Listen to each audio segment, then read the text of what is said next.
अपने बड़बोले बयानों के लिए सुर्खियों में रहने वाले नेता स्वामी प्रसाद मौर्य ने समाजवादी पार्टी के सभी पदों से इस्तीफा दे दिया।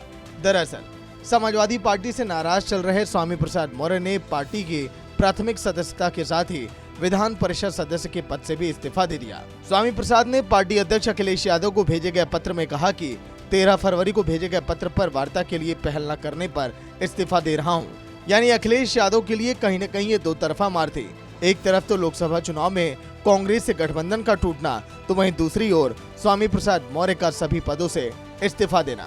स्वामी प्रसाद ने विधान परिषद के सभापति को भेजे गए पत्र में लिखा कि मैं समाजवादी पार्टी के प्रत्याशी के रूप में विधानसभा उत्तर प्रदेश निर्वाचन क्षेत्र के सदस्य विधान परिषद उत्तर प्रदेश निर्वाचित हुआ हूं। चूंकि मैंने समाजवादी पार्टी की प्राथमिक सदस्यता से त्यागपत्र दे दिया है, इसीलिए नैतिकता के आधार पर विधान परिषद उत्तर प्रदेश की सदस्यता से भी त्यागपत्र दे रहा हूं। इस्तीफा देने के बाद मीडिया से बातचीत में स्वामी प्रसाद ने कहा कि अखिलेश यादव रास्ते से भटक गए थे। वे खुद को सेकुलर कहते हैं, पर ऐसा लगता है कि वो मनुवादी व्यवस्था का समर्थन करते हैं। हमारा उनसे मतभेद है, मनभेद नहीं है। जब भी वो सही रास्ते पर आएंगे, मैं उनका स्वागत करूंगा। मैंने कभी भी विचारधारा से समझौता नहीं किया है। समाजवादी पार्टी के राष्ट्रीय अध्यक्ष अखिलेश यादव जी स्वयं में कंफ्यूज हैं। हमारी सब भावनाएं उनके साथ आज भी हैं। हमारा मतभेद हुआ है, लेकिन मनभेद नहीं हुआ। वो एक अच्छे इंसान हैं, इस बात की मैं तारीफ करूंगा, लेकिन उनके इर्द गिर्द में ऐसी ताकतें हैं जो उन पे ग्रहण जैसे लग गए।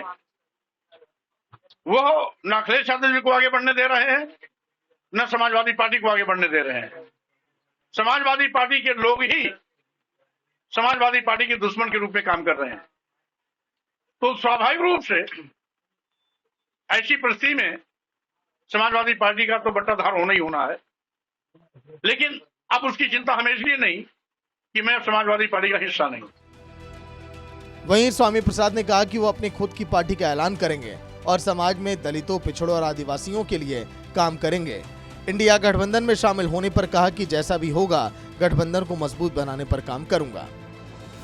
राजनीति में न कभी शाम होती, न कभी सुबह होता है, न कभी देर होती है, न कभी सवेरा होता है। राजनीति एक सतत प्रक्रिया है जो विचारधारा पर चलती है। विचारधारा अगर जिंदा है तो राजनीति भी जिंदा रहेगी। विचारधारा अगर मर गया तो राजनीति भी मर गई। मैं इस विचारधारा के साथ जब जहां भी रहा हूं वहां संघर्ष करता रहा हूं, लड़ता रहा हूं, विचारधारा के लिए काम करता रहा हूं। विचारधारा में जो भी आगे आया उससे मैं टकराता भी रहा हूं, और आगे भी जब भी कभी परिस्थितियां कोई ऐसी आएंगी वो टकराने की आदत मेरी आगे भी रहेगी। हाँ, इतना जरूर है कि मैं अपने महापुरुषों की विचारधारा पर कभी आंच नहीं आने दूंगा। उसी के अनुरूप हमारी जो प्राथमिकता सदैव रही है, इस देश के दलित, आदिवासी, पिछड़े, गरीब, मजलूम, किसान, वो सदैव हमारी प्राथमिकता में रहेंगे।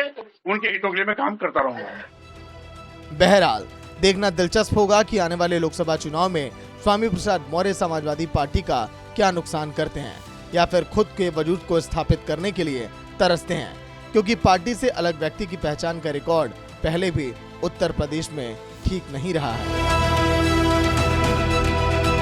ब्यूरो रिपोर्ट, सूर्या समाचार।